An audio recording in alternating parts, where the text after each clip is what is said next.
ಸಬ್ ರಸ್ತೆ. ಇದು 15 ಅಡಿ ರಸ್ತೆ ಇದೆ. ಇದು ಕ್ಲೀನ್ ಮಾಡಿದ್ರೆ ಸರಿಯಾಗುತ್ತೆ. ನೋಡಿ, ಪಕ್ಕದಲ್ಲೇ ಬೆಟ್ಟ ಇದೆ, ಅಲ್ಲಿ ಟ್ರಂಚ್ ಗಿಂಚೆಲ್ಲ ಹೊಡೆದಿದ್ದಾರೆ. ಗಾಡಿಗಳು ಯಾವುದು ಬರೋದಿಲ್ಲ ಇದರಲ್ಲಿ. ಇದೆಲ್ಲ 2 ಎಕರೆನೂ ಇದು ಫ್ರೀ ಸಿಗುತ್ತೆ. ಇದು ಮಾತ್ರ ಇದು 1-2 ಎಕರೆವರೆಗೂ. ನೋಡಿ, ಇದೇ ಪಟ್ಟ ಲ್ಯಾಂಡ್ಗಳು, ಜನರಲ್ ಲ್ಯಾಂಡು. ನೋಡಿ, 2 ಎಕರೆ. ನೋಡಿ, ಮರದವರೆಗೂ ಇಲ್ಲಿಂದ ಹಿಂಗೆ ಬರ್ತದೆ. ನೋಡಿ, ಈ ಮಾಳ ಬಿದ್ದಿರೋದು ಎಲ್ಲ ಸಮ ಮಾಡಿ ವ್ಯವಸ್ಥೆ ಮಾಡಿಬಿಟ್ಟು ಕ್ಲೀನ್ ಮಾಡಿಬಿಟ್ರೆ ತುಂಬ ಶಿಸ್ತಾಗಿರ್ತದೆ.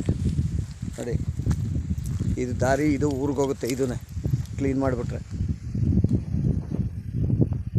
ನೋಡಿ, ಈ ಲ್ಯಾಂಡ್ ಎಲ್ಲ ಸಿಗುತ್ತೆ ಪಕ್ಕದಲ್ಲಿ. ಬೇಕಾದರೆ ಮಾಡ್ಕೊಳ್ಳಿ, ಇಲ್ಲದ್ರೆ ಇಲ್ಲ.